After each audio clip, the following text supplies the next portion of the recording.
The day of the grand jury hearings felt like a national event.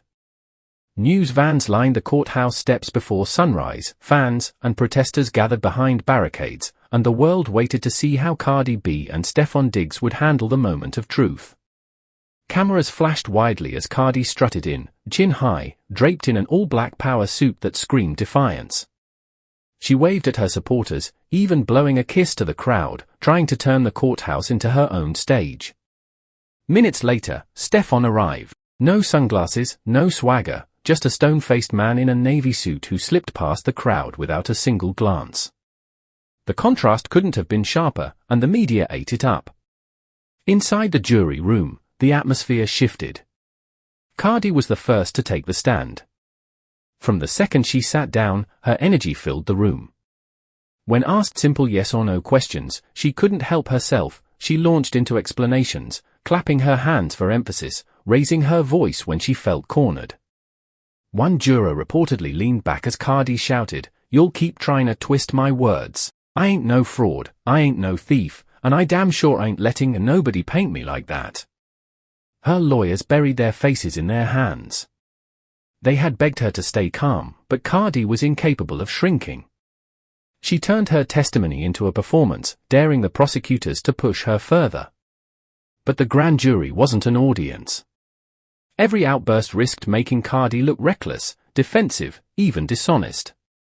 The prosecutors let her rant, knowing that every extra word could be used against her later. Still, there was something undeniable about her fire. Some jurors watched with narrowed eyes, but others leaned in, as if captivated by her refusal to fold. Cardi wasn't just testifying, she was fighting for her image, her freedom, her empire, all in real time. When it was Stefon's turn, the energy flipped. He sat stiffly, answering questions with as few words as possible. Yes. No, I don't recall. His lawyers had drilled him to stay calm, to give nothing, and he followed the script to the letter. But his silence had its own risks. To some jurors, he looked controlled, disciplined. To others, he looked cold, evasive, like a man with something to hide. The prosecutors pressed harder, throwing dates, figures, and names at him, but he barely blinked. "I don't recall," he repeated, again and again, until the room grew tense with frustration. The contrast between Cardi and Stefon's testimonies became the story of the day. By the time they left the courthouse, commentators were already spinning it into a battle of styles, the firebrand versus the stone wall. Cardi's supporters praised her for standing up for herself, while critics blasted her as unhinged. Stefon's fans said his calm demeanor proved he had nothing to hide, while detractors called him robotic and guilty-looking. Social media lit up with side-by-side clips, memes, and endless debates.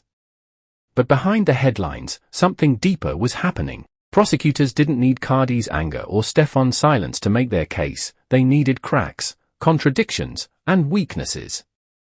And both testimonies had given them exactly that.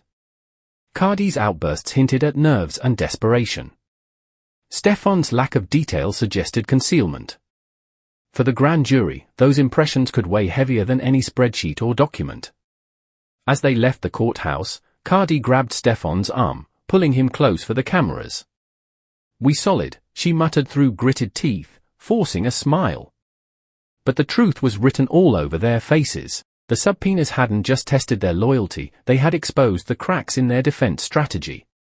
The power couple was no longer in control of the narrative. The government was. And for the first time, both Cardi and Stefon knew it. If you're enjoying the content and want to see more like this, don't forget to hit that subscribe button. It's totally free and it helps the channel grow so I can keep bringing you even better videos. Thanks for being part of the journey.